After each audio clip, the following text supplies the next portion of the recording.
Welcome friends, मैं रत्नेश संजन अपने MBA room से आप सभी का स्वागत करता हूं। आज हम कुछ और चीज़ आप लोगों से शेयर करने जा रहे हैं। आज मेरा जो सब्जेक्ट है, अपने ऑर्गेनाइजेशन का निर्माण कैसे करें। ऑर्गेनाइजेशन मतलब क्या? कोई हमको एमबीए बिजनेस में लाया तो हम तो एमबीए बिजनेस में हम आ गए। अब एमबीए बिजनेस में हम आगे कैसे बढ़ेंगे? एक सवाल होता है, अब मैं क्या करूं? अब मैं क्या करूं को हम 3 पार्ट में बांटने का प्रयास किए हैं। पहला पार्ट हम लोग देखते हैं क्या। पहला काम हम लोग का होता है डू 100 पीवी।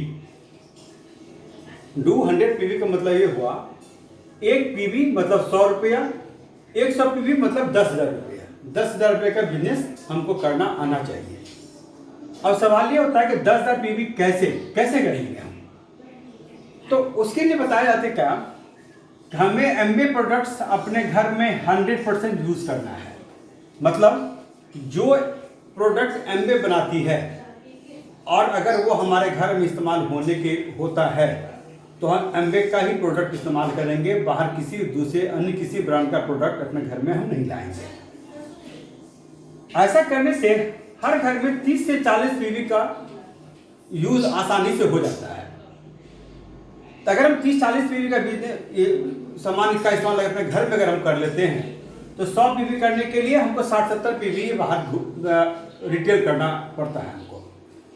अब रिटेल करने में हम लोग ये गलती करते हैं। गलती क्या करते हैं कि हम लोग किसी भी आदमी को न्यूट्रलाइट ही देने का ज़्यादा प्रयास करते हैं। न्यूट्रलाइट हेल्थ से संबंधित होता है। अब कोई भी आदमी एक झटके में जो हेल्थ से रिलेटेड अगर वो कोई मेडिसिन लेता रहा हो और उसको अगर हम कहें कि आप न्यूट्रीलाइट लीजिए तो जल्दी वो सप्लीमेंट पर नहीं आता है। तो हमको क्या करना है कि अपने यूजर का विश्वास जीतना है। कैसे जीतेंगे?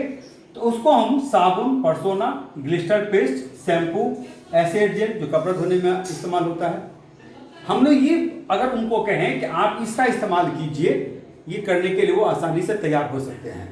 और ऐसे अगर 10 घर को अगर 10 फैमिली को ढूंढ लेते हैं तो 60-70 पीवी का बिजनेस करना मेरे लिए बहुत ही आसानी हो जाता है। तो अगर हम देखते हैं क्या कि ये अगर काम हम करते हैं तो 100 पीवी बिजनेस करना हम आसानी से बहुत जल्दी सीख जाते हैं। तो जब मान के चलिए स्टेप 1 अगर हम पूरा कर लेते हैं तो अब हम स्टेप 2 की ओर बढ़ते हैं। मान के चलिए कि हमारे अपलाइन हमको ये काम करना सिखा दिए। अब हम क्या किए, अब हमको आगे अपने फ्रंट के लिए 12 स्पॉन्सर हमको ढूंढना है या 12 लेग हमको खोलना है। 12 लेग बनाने के लिए क्या करना है, हमको निरंतर मीटिंग करना पड़ेगा, प्लान दिखलाना पड़ेगा, डेमो दिखलाना होगा। प्लान दिखलाने से क्या होता है कि जब हम प्लान दिखलाते हैं तो हमको स्पॉन्सर मिलते हैं, प्रमोटर मिलते हैं जो हमारे बिजनेस को एक्सपेंड करने में हमको हेल्प करते हैं। दूसरा चीज क्या होता है, डेमो दिखलाने से जब हम किसी घर में जाते हैं, डेमो दिखलाते हैं तो बहुत से लोग ऐसे होते हैं जिनको डेमो अच्छा लगता है, कहते हैं भाई ये बिजनेस तो हम नहीं करेंगे लेकिन आपका सामान इस्तेमाल करने के लिए हम तैयार हैं। तो डेमो करने से क्या होता है, हमको यूजर मिलता है, प्लान हमको और प्रमोटर से बढ़ाता है हमारे ऑर्गेनाइजेशन में, और डेमो जो है वो यूजर बढ़ाता है।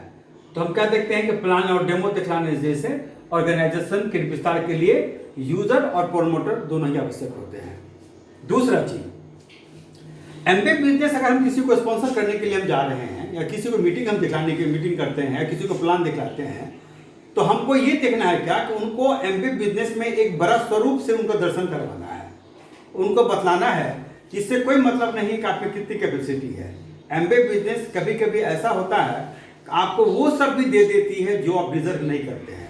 जैसे मान लीजिए कि आप में क्या किसी को कन्विंस करने का कैपेसिटी नहीं, या कन्विंस उतना आसानी से आप किसी को नहीं कर सकते हैं। लेकिन जब आप ऑर्गेनाइजेशन में लोगों को लाते हैं आप, तो होता है कि कभी कभी कुछ लोग ऐसे मिल जाते हैं जो बहुत ही एक्टिव होते हैं, जिनमें बहुत ही एनर्जी होती है, और वैसे लोग जो होते हैं आपके ऑर्गेनाइजेशन को बढ़ाने में बहुत बड़ा योगदान देते हैं। अब क्या है कि अब देख लिए क्या कि नंबर 1 हम 100 पीवी करना सीख लिए, नंबर 2 12 स्पॉन्सर भी ढूंढ लिए हम।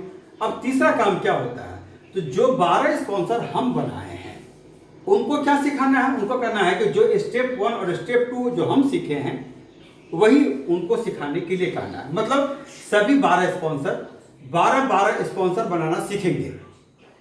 और इससे क्या होता है कि अपने ऑर्गेनाइजेशन को इस प्रकार एक बड़े स्वरूप में ढाला जा सकता है। जैसे कि हम अकेले आए, जब हम अकेले आते हैं और हम 12 स्पॉन्सर को हम बनाते हैं तो मेरे टीम में 13 आदमी हो जाते हैं, और वो 12 आदमी अगर 12 स्पॉन्सर बनाने के लिए जब बनाते हैं तो 144 उनके पास हो जाता है। तो हम देखते हैं कि एक आदमी से जो कारोबार शुरू होता है 2-4-6 महीने के अंदर में ही लगभग 150 आदमी का एक ऑर्गेनाइजेशन बना हो जाता है। हम देखते हैं क्या, अगर ये स्टेप अगर हम करें, इसको अगर फॉलो अगर हम करें तो हम बहुत आसानी से अपने बड़े ऑर्गेनाइजेशन का निर्माण कर सकते हैं। Thank you.